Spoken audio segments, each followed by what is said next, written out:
Ignition sequence start. 6, 5, 4, 3, 2, 1, 0. Liftoff. We have a liftoff.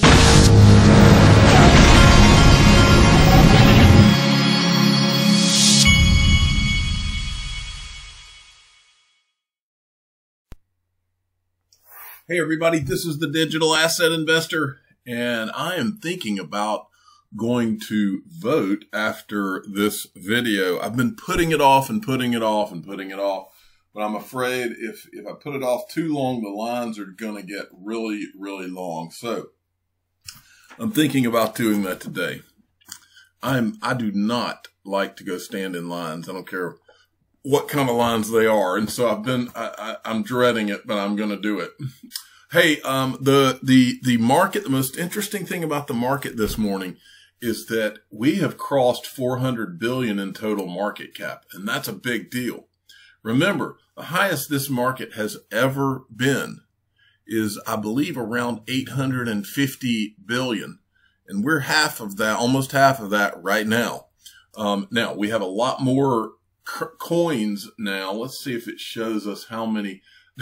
There are that is crazy. There are 7,531 cryptocurrencies. And I believe when this is all said and done, there may be 10, max 20. 7,000. Imagine what happens when all of that liquidity goes into the ones that are going to be a thing. Should be interesting. But we're at over $400 billion now, and that's a big deal. Now, the most interesting thing I've seen in the last 24 hours is what Jeff Sutton sent to me, which is this.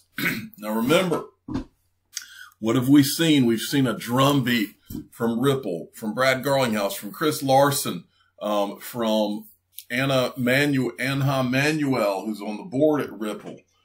We've seen it from David Schwartz, and all we've heard is China tech war, China Cold War, China's beating the United States, and all this type of talk. And we're getting behind, and we need regulatory clarity, right? So this article comes out yesterday. Trump administration concerned SEC dragging its feet on digital currency as China races ahead. Okay, it says there is a growing concern within the Trump administration that the Securities and Exchange Commission Chairman Jay Clayton is not doing enough to counter growing Chinese dominance in digital currency, which will harm American companies wishing to compete in what is seen as the future of currency. Now, they've got some quotes in here that are apparently from, here it says, a senior intelligence official. So it's people from the Trump administration that are saying these things. The president has rightly identified China as our geopolitical foe and has smartly maneuvered to thwart our aggression through his trade negotiations, his rebuilding of the military, and his overall economic plan, a senior administration official said. So when you look toward the future, digital currency is going to be a major front in the broader economic battle.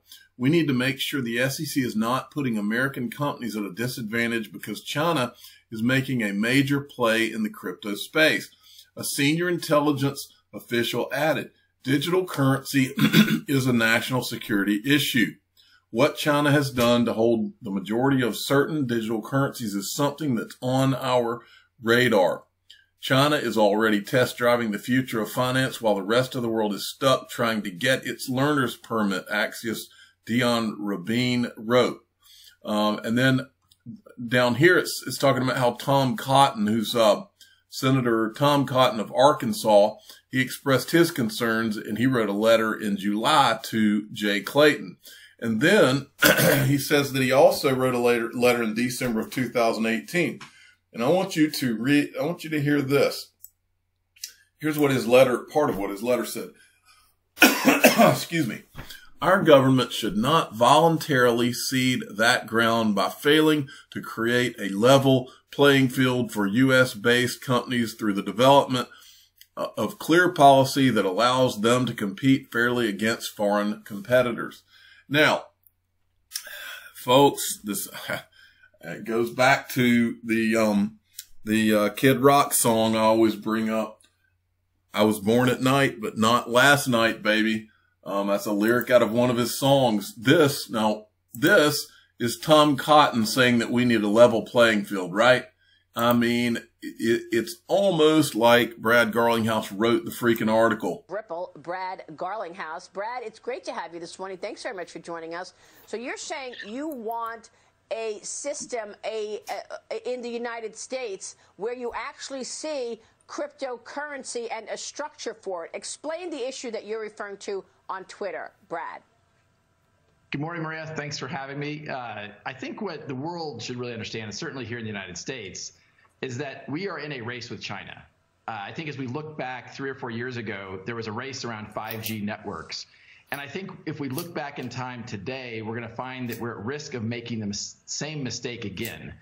And the mistake this time isn't about telecommunications networks and wireless networks. It's about global financial infrastructure. It's about global payments. Even this morning, I saw a new headline about how China is leaving others in the dust. I think in the race we're in, many countries are just in the process of getting a learner's permit. So for Ripple, we are looking at how do we make sure we can compete on a level playing field. And unfortunately, here's that word again. We have some level playing field. It's like, so Tom Cotton's using that phrase now, and Brad Garlinghouse has been using that phrase.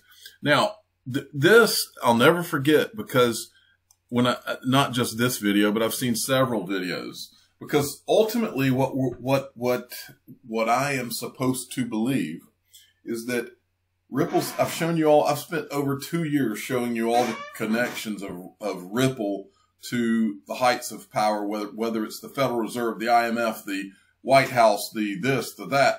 It's connected all the way to all of them pretty much. But what I'm supposed to believe here is that all of them, they're able to work with them. They're able to work with regulators, as they've said 1,000 times. But they just can't get this one guy, this Jay Clayton guy. They just can't get him to go along. He's sitting there scratching his head. He just can't figure all this out.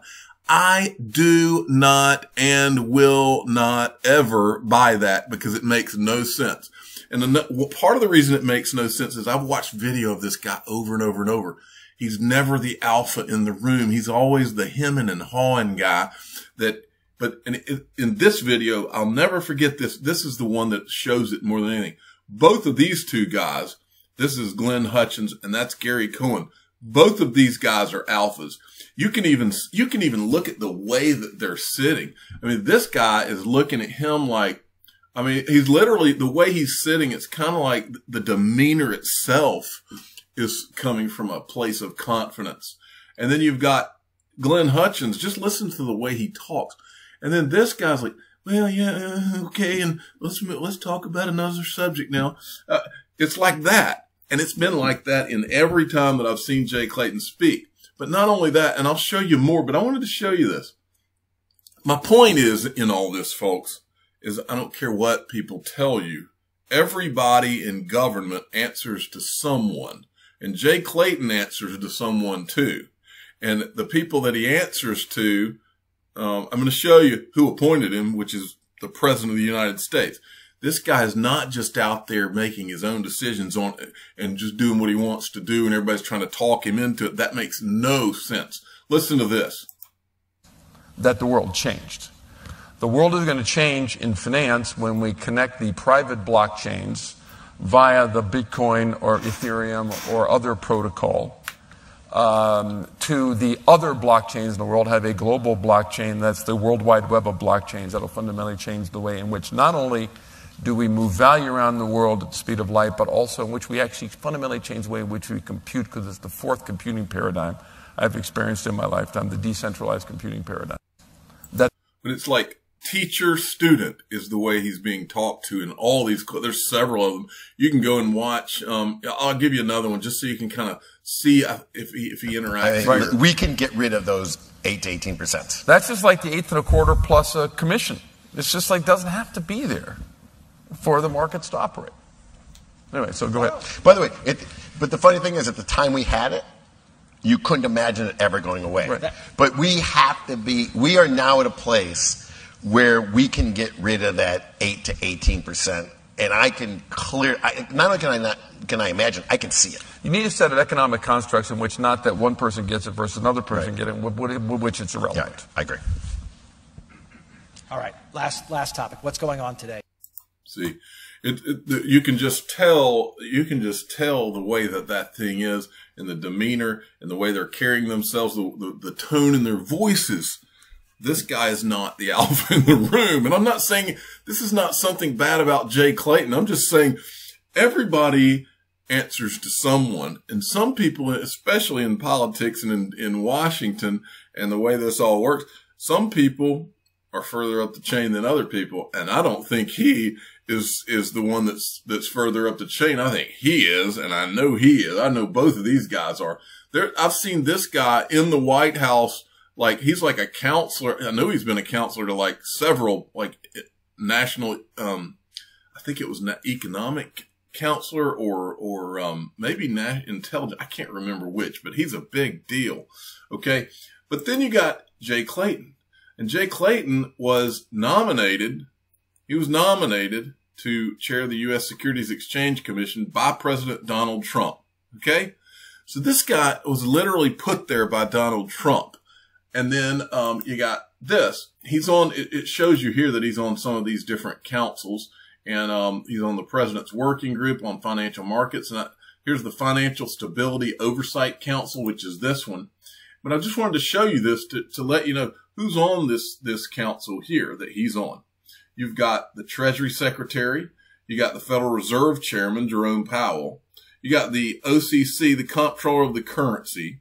You got all these people you got the CFTC chairman. You've got all this same cast of characters that we have been watching do these virtual meetings through the Chamber of Digital Commerce. All of these same people that are going through a turnstile to go to these, including Brad Garlinghouse, including Stellar, including the Treasury, or not the Treasury Secretary, but the Comptroller of the Currency. We've seen Heath Tarber from the CFTC. All of these people are in the same club. They're sitting there on this one committee right here with Jay Clayton. And what we're supposed to believe by all these articles and the different things about how China's ahead of us, what we're supposed to believe is that all these people are on the same page. They all get it. But Jay Clayton's just this guy that's just out there, and he just can't get his mind around it. Can't figure it out. Can't seem to figure out what all these guys know. I'm going to beat my table. I do not buy that. I think that is a bunch of bull. Now, you got to play the game sometimes in life, and I think that's what we're watching is the game. And I'm fine with that because I'm here to the end. All right. Billionaire sent me this. World Economic Forum is all of a sudden interested in the satellites we have in orbit. I wonder why. Who owns our orbit? Just how many satellites are there in space? I'm not going to spend a lot of time on this, but I thought it was a very fascinating thing. Who owns our orbit? And then they go through all kinds of numbers about who has satellites in space, government satellites, commercial, and it shows the different orbits. And then it shows, like, as you go down, so here's like it shows you the military satellites, and then it breaks it down by what types of satellites.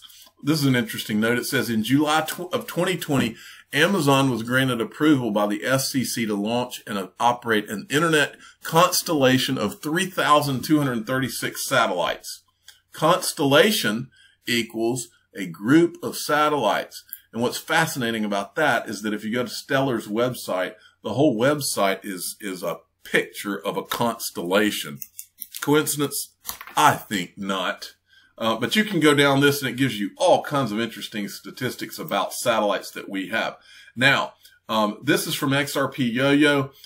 This is Klaus Schwab, chairman of the World Economic Forum. This is the guy that created it. Every time I watch a video of him, I get real creeped out. This guy is a creepy globalist to me. But still, what he's talking about matters. Listen. The COVID-19 crisis has shown us that our old systems are not fit anymore for the 21st century. It has laid bare the fundamental lack of social cohesion, fairness, inclusion, and equality.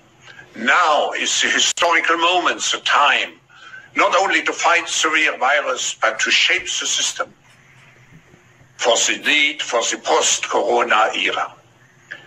But we have another choice. We can build a new social contract. In short, we need a great reset. We have to mobilize all constituents of our global society to work together. I mean, he sounds about as Darth Vader-like as anybody I've ever heard. Window of opportunity. No, it sounds like more like the Emperor on Star Wars. We need a great reset. It's like, I mean, every time I hear that guy, I'm totally creeped out. Okay, XRP Crypto Wolf. Blackrock sells and shorts U.S. dollar for Asian currencies into U.S. election. The world's biggest money manager is shorting the U.S. dollar on expectations that fiscal and monetary stimulus will prolong its losses regardless of who wins presidential election. We covered that a little bit yesterday. Now, I wanted to bring to your attention, Link2 is doing another one of their lunch and learns tomorrow at 12 p.m. Pacific time.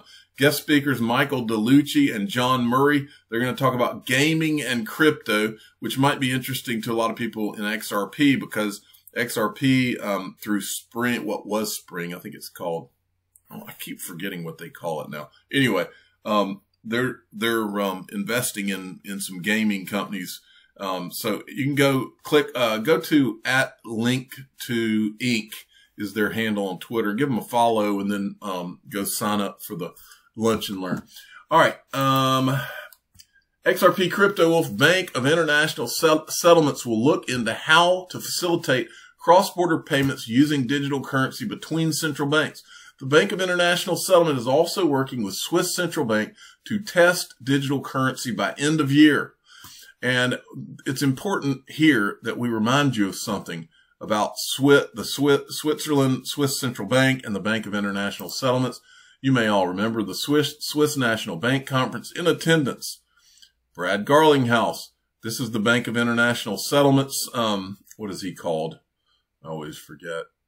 GM. He's the general manager at the Bank of the BIS is the central bank of central banks, but they are at the Swiss National Bank Conference with central bankers all in the room. Jonathan D sent me this. Barry Silbert said this is a big deal. DBS, the largest retail and commercial bank in Singapore, has soft launched their crypto fiat trading exchange. This will immediately become the easiest on-ramp for those who bank in Singapore. And these are the listed crypto assets. And I got a picture of them. Steve Gulbranson sent me this picture from Panda Ripple XRP breaking. And it's got, here's a graphic of what the digital asset ecosystem, they do custody, security token offerings, digital exchange. And here are their token digital exchange right here. Bitcoin, Bitcoin Cash, Ether, and XRP. You want liquidity? You ask for liquidity. I give you liquidity. Michelle Vandenberg sent me, I'm getting emails here, sent me this. The media wants you to focus on racism, anarchy, and coronavirus, but they're simply distracting you from the biggest danger of our world. Enormous, never-ending debt acquisition. Debt, my friends, is the reason why we invest in crypto and precious metals. Our day will come. I so agree with this. There are so many things that are distractions for what really matters. The debts of the world are going to, all of the destruction that you've seen in this 2020 year that we all hate, all the bad things you've seen, none of them even come close to comparing to how the debts of the world are going to destroy your way of life. None of them, not even close. And that includes COVID. None of them are anywhere close to what will destroy our way of life around this world than the debts that have been piled on. And how they've destroyed our currencies, and that's why we're all here. Gold Telegraph, want to know a crazy fact? The United States gold reserves of 260 million ounces is still valued $42.22 per ounce on the Fed's balance sheet. Since unlinking gold to monetary policy in 1971, gold is up nearly 4,500% in U.S. denominated terms. Gold is the bedrock of finance. This is Tyler Winklevoss. JP Morgan analysts think Bitcoin could triple in value and challenge gold. Well, I think it's at least like a 45 times from here, not a 3 times. And I agree with him. At least we can agree that Bitcoin is going up. It's hard to understand why anyone wouldn't own Bitcoin by now. Well, the second that XRP gets the regulatory clarity, Tyler, you're going to be asking why they don't own XRP, because that's the only thing that Bitcoin has on XRP is that whoever the people are in high places gave Bitcoin and Ethereum that regulatory clarity. I think it's all a freaking game, and I think your game comes to an end soon, my friend. I'm not saying Bitcoin's going to not perform, but I'm saying when XRP gets its regulatory clarity, damn the torpedoes. That's what I'm saying. All right. Fast Company. Yes, COVID-19 really is destroying the open office. We touched on this yesterday. There was something, I think Michael Arrington had tweeted this out. If there was anything I was going to short, it would be commercial office space right now, because this thing has destroyed that and probably changed the landscape forever. Brian Melancholy XRP sent me this. XRP Crypto, head of Facebook Financial, David Marcus, says many banks are now pursuing Bitcoin and stablecoin support, and the crypto industry is now turning a new corner after PayPal's cryptocurrency news. We touched on this the other day with the PayPal news. A company like that, when they take on when they talk about opening up to crypto, other companies, look, the world is full of followers, folks, and companies are no different. They saw that PayPal thing and they said, uh-oh, it's time for us to get involved. And that's what's coming. You're going to see a tidal wave of different companies getting into this. Now, he's saying something in this. He's saying they're now pursuing Bitcoin and stable coins. Do not be surprised if XRP becomes known as a stable coin, folks. And you can take that for what you want. But I'm just telling you, this is just me talking. I've thought for a long time, and I've seen these little hints and little not bird droppings. No, I've seen these like little trails, it seems like, to follow, where it leads me to believe that where this all goes is that XRP is going to have some kind of a price set where there is where it becomes known as a stable coin, or at least a coin with a floor. There is a scenario where that happens. Imagine XRP as a global, quote, stable coin. I'm just saying, think about it. And look, I'm one of those that believes there's a very good chance there's going to be a price set that goes along with that. Take it for what it's worth. Rob Licker sent me this. A major tech firm is about to start using JP Morgan's cryptocurrency, JPM coin, in global payments as the investment bank doubles down on its blockchain business. Don't forget the World Economic Forum document that we've covered on this channel, where it was put out from the Center for the Fourth Industrial Revolution. And they designated JPM coin and XRP as interbank or intrabank digital currencies. If you're seeing JP Morgan coin go live, don't be surprised if you don't start seeing things like this about XRP. And there's one very interesting thing along these lines. Does JPM coin have regulatory clarity? Because apparently XRP does not have regulatory clarity. Does JP Morgan coin? All we know is that Bitcoin, we know that Bitcoin and Ethereum have regulatory clarity according to that article, right? Let's go back to the article. Let me go to the top. So far, under Clayton, the SEC has concluded that only 2 digital assets should be considered non-securities regulated under the Commodity Futures Trading Commission, which is a better regulatory environment than the SEC. These 2 digital assets are Chinese-controlled Bitcoin and Ether. Now, only 2, right here, only 2 digital assets should be considered non-securities. So, now, from Rob Licker, they're saying a major tech firm is about to start using JP Morgan's cryptocurrency, JPM coin. Well, that's not one of the 2 that has been given regulatory clarity. So why are they allowed to use this coin? So my question is there really regulatory clarity that's just not been technically announced? And if JP Morgan gets it, does XRP get it? Because XRP was lumped in the same conversation in the World Economic Forum document as XRP. XRP and JPM coin are basically the same thing, interbank, intrabank. What is the difference? All right, crypto view, just a tiny little reminder of what happens when your central banks around the world make your money worthless. It ultimately ends up in the garbage dump. And I just wanted to, every once in a while, I like to show you this picture, these pictures of trash. Remember when Ray Dalio said cash is trash? And I believe he was in Davos when he said that. Well, cash is trash. All fiat currencies eventually end in the garbage dump. I'm the digital asset investor. I'm not an investment advisor. This is for entertainment purposes only. Please subscribe and hit the like button. And tell your friends and family that cash is trash and XRP is the one. And Bitcoin is just some digital asset that's going to be a store of value because they're going to let a lesser tech be that. But that's all it will ever be. XRP is the one. Stellar is the other.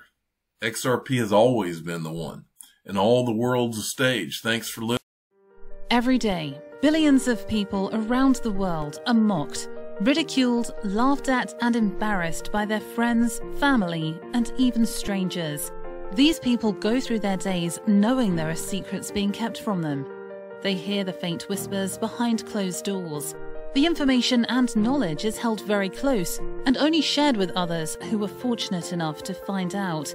Feeling lost, rejected, and ostracized, these people give up, never finding out what digital assets the digital asset investor holds. But there is hope. Join the free Digital Asset Investor email newsletter and find out what digital assets he owns each month, including investments he's considering. Click the link in the description of this video or go to digitalassetinvestornewsletter.com. Put an end to your days of gloom and depression. Join the greatest free digital asset email newsletter ever created.